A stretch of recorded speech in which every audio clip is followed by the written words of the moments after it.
আসসালামু আলাইকুম, সবাই কেমন আছেন? আশা করি সবাই খুব ভালো আছেন। আলহামদুলিল্লাহ। আজকে আমি নতুন একটি ব্লগ নিয়ে হাজির হলাম। ছোট্ট একটা ফুল যদিও, কিন্তু দেখতে কিন্তু খুবই সুন্দর। তো আজকে আমি আমার সবজি বাগানটা আপনাদেরকে দেখাবো যে আমাদের বাগানে কি কি সবজি আছে। এখনও সব গাছ বড় হয় নাই।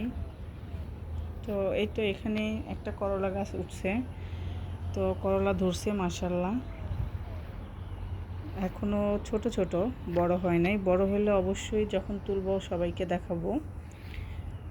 তো এই তো করলা গাছ, ওই পাশে কিছু মিষ্টি কুমড়া গাছ লাগানো হয়েছে।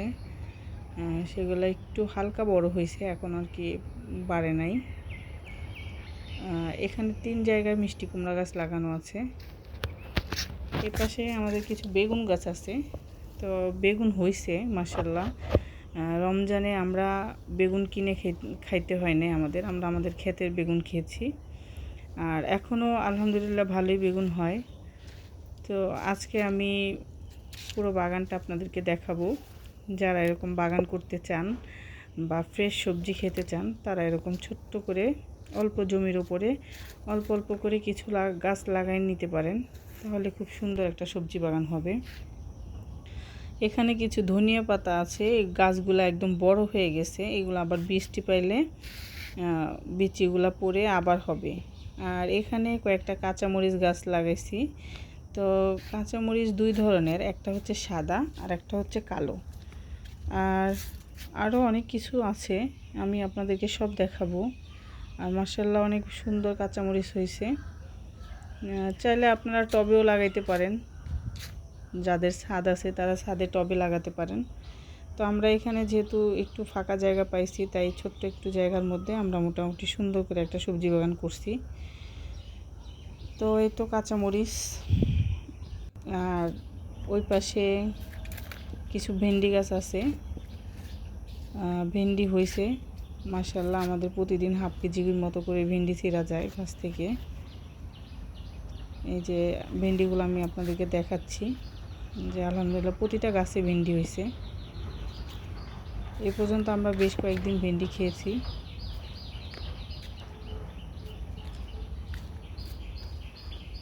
আরও আছে সবজি আমাদের।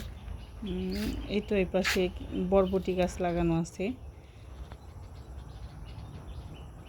এই তো আমাদের বরবটি গাছ। আর বরবটি আল্লাহর রহমতে অনেক বরবটি ধরছে। এই পর্যন্ত আমরা বরবটি অনেক খেয়েছি। তো এখনও দুই একদিন পর পরই বরবটি তোলা লাগে। আর আল্লাহর রহমতে এক একটা বরবটি এক হাতের চেয়েও বড় হয়। এই তো আমি একটা বরবটি আপনাদেরকে দেখাইলাম। এই যে মাটিতেও পড়ে একদম বরবটি হয়ে একদম ঝুলে গেছে মাটির সাথে। তো এই পাশে আবার একটা চিচিঙ্গা গাছ আছে। চিচিঙ্গা হয়েছে, কিন্তু খুবই ভিতরে হয়েছে। ওগুলো আর কি আমি দেখাইতে পারলাম না। এই যে এখানে একটা দেখা যাচ্ছে। তো এই তো আমাদের চিচিঙ্গা গাছ। আরও আছে, আমরা দুন্দুল গাছ, পটল গাছ লাগাইছি। আর এখন আমি এখান থেকে কিছু সবজি তুলব। ঝটপট কিছু ভেন্ডি তুললাম। গাছে এসে দেখি যে বড় হয়ে গেছে, এগুলো না তুললে বাড়তি হয়ে যাবে, তাই ভাবলাম যে তুলে নেই। তো এই তো ভেন্ডি তোলা শেষ। ভাবলাম যেহেতু এসেছি কিছু কাঁচামরিচ তুলে নেই। কাঁচামরিচও তুলে নিলাম। টাটকা টাটকা জিনিস প্রতিদিন তুলে নিয়ে তরকারি রান্না করে খাওয়া যায়। আমি কিছু বেগুন তুললাম। আর এই পাশে আমাদের কিছু ডাঁটা গাছ আছে। তো আমি আজকে তরকারির জন্য কয়েকটা ডাঁটা তুললাম।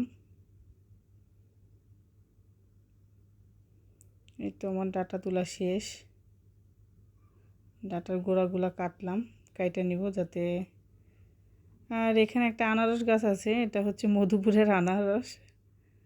এই তো কিছু বরবটি, কিছু বেগুন, কাঁচামরিচ আর হচ্ছে ডাঁটা সব নিয়ে এখন আমি বাসায় চলে যাব সোজা। কারণ বাসায় গিয়ে কেটে ধুয়ে মুছে রান্না করতে হবে। তো